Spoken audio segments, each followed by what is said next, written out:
Today we're going to talk about emotions, and from Swamiji's book, The Art of Joyful Living.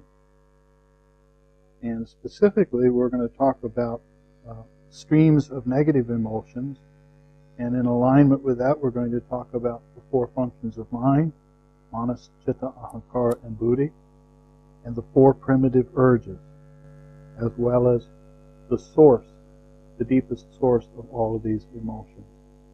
And in the chapters of this book, there's 12 chapters, but this material is covered substantially in 2 of the chapters. Chapter 4 is about the nature of negative emotions, and chapter 5 is about transcending desires and purifying samskaras. So between those 2 chapters, he talks about emotions, the source of the emotions, down to the deepest level of the most latent, deep habit pattern. And then after that, he talks, we're not going to go into this, after that he talks about developing strength and willpower. And the reason for that at that point is once you get down to the point where you're really exploring the unconscious, this is where you really need strength and willpower to be undisturbed, unaffected, and uninvolved by what's going on in that exploration. Before that, he starts the whole theme by talking about knowing yourself at all levels, and then about positive living and the transformation of habit patterns, then about perfecting the personality. And in that process of perfecting the personality, it leads to the discussion of negative emotions. And when you start talking about negative emotions, you necessarily end up talking about the samskaras, the deepest of the habit patterns. And so, we're going to start with the streams of emotion. Swamiji starts his discussion of negative emotions by talking about gestures. Makes a very important point. If I move my hand and make certain gestures as I speak, what prompts me to do that? Most of our gestures are actually unconscious. So perhaps as I speak, my fingers are moving or some other part of my body is moving. The body has a particular language of its own, which we call body language.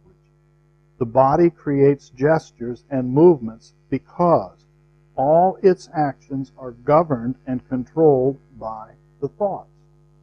Any movement means that some thought that exists in the mind is being expressed. This is an important point.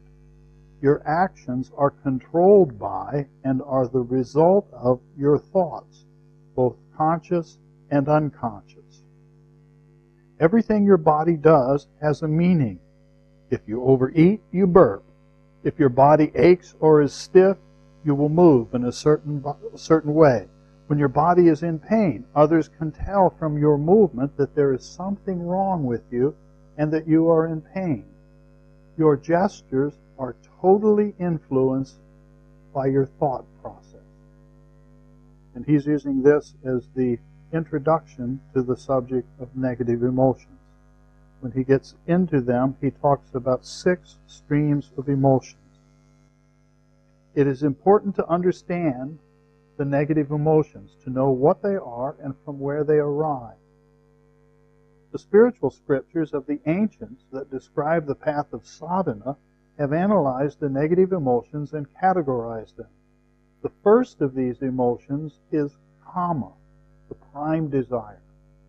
Kama is the mother of all other desires, and it gives rise to both the desire to satisfy or gratify the senses and the beneficial desire to help others selflessly. Kama is the prime desire, and from it arises all of the other desires. Number 2, if kama is not fulfilled, if the desire is not fulfilled, then you become frustrated and angry, krodha. When you become angry, it actually means that one of your desires is unfulfilled, and that prompts you to become angry. This can be used as a very effective self-awareness tool, because if you notice all of a sudden a little wave of frustration goes through your mind, you feel it, you know that something's wrong. You can pause and ask yourself, Why am I feeling like this? And some answer will come. The complete and accurate definition of anger is the emotion resulting from unfulfilled desires that you have not learned how to arrange, to pacify, or to understand. Thus, anger means there is some desire that needs to be understood and resolved. Number 3. If your desire is achieved and kama is fulfilled, then pride or muda results. Thus, when the desire is fulfilled, you become proud. But if it is not fulfilled, then you become angry. Because of this, you need to be careful to observe yourself clearly. When a desire is fulfilled, you should observe whether it feeds your pride. And if it is not fulfilled, observe whether it feeds your anger. If you pay attention, you'll notice that once the kama is there, those always happen. It may be so small that we want to say to ourselves that it wasn't there. I wasn't angry. So we'll say things like, well, I wasn't angry, but I was a little bit irritated. But we're seeing what it was. We're seeing what happened. You have to watch yourself carefully for these two reactions. You need to learn to make inner experiments with your own emotions when you seek to work with yourself and go within. The subject of how to work with your own emotions and develop yourself fully is usually never taught or discussed in daily life. In fact, to the serious student of meditation, there is only one real book to study and learn from, the greatest of all books, and that is the very manuscript that you yourself are. So if we want to understand these principles, it doesn't just come from theory out of books. The place to look and learn what they really mean is inside. This manuscript has been written by you. You are the author of your life. If you want to learn, this is the book from which you must study. Then number 4. So first we had kama, desire itself, anger, krodha, and muda, or pride. 4th is when a desire is fulfilled and you attain what you long for, then you become attached to it. This attachment is called moha, the sense, this is mine. When you attain something, you become attached to it and you want to keep it. Repeat the experience and fear losing it. Actually, there is an irony in life, Swamiji says. When you say, this is mine, the object actually is not yours. And on the other hand, when you claim, this is not mine, then actually it is yours. You'll constantly observe in life that you claim that something is yours or something else is not yours. This body is yours, for example, but you have no control over it. You make such false claims your whole life. You live with these false claims. Sometimes you laugh about them, and sometimes you cry. Sometimes you become overwhelmed with pride for all your achievements and accomplishments. Sometimes you become disturbed emotionally because certain important desires of your desire world have not been fulfilled. Then, he says, then comes the next step, lobha. When you are attached to something, you become greedy. You want more, or you want to do it again. This greed is never fulfilled, no matter what you do. Once you are attached to something, you can never have enough. The fire of greed is horrible. The fire of your greed is so intense that you cannot believe its destructiveness. It can even make you sick. There are actually diseases in which greed and longing lead to physical illness.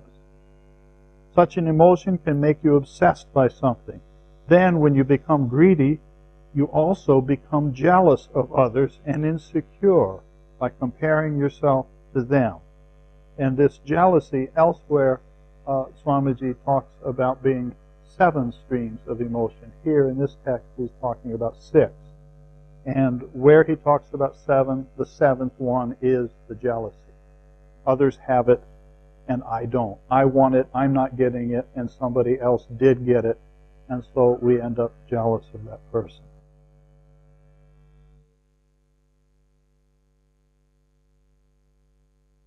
Little suggestion, he says here. Whatever you do, whether it is the kind of clothes you wear, the way you walk, or the way you talk, do not do it for others. If your neighbor does something, so you also do it. It makes you become a kind of reactionary. Something destructive happens to you, you lose touch with yourself, and you become a mere reactor to others. Then you don't do what you really value, what you think or believe. You do only what others value. When this happens, you no longer live for yourself. You begin to live for others in a very negative way.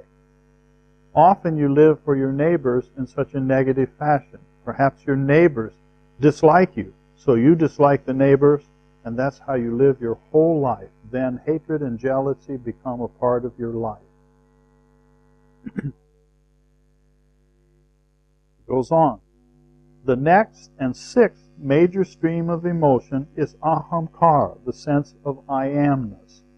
This little I, which you use every day to refer to yourself and not to others, becomes the center of your life. That word that you use again and again in your daily life, I, becomes the center of your awareness. You say, I am doing this. I am not doing that. I do not want to do this. All this is the work of ahamkara. And there's a feeling to it. If you listen to this carefully, it's talking about ahamkara as ego, as an emotional surge. Not merely as ahamkara as an instrument, but ahamkara as an emotional surge. And we can all feel it.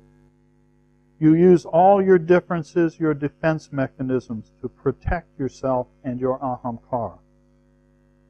You need to understand what ahamkara does for you. The sense of I-ness prompts you to live on the earth and to have a particular individuality. Because of ahamkara, you are an individual.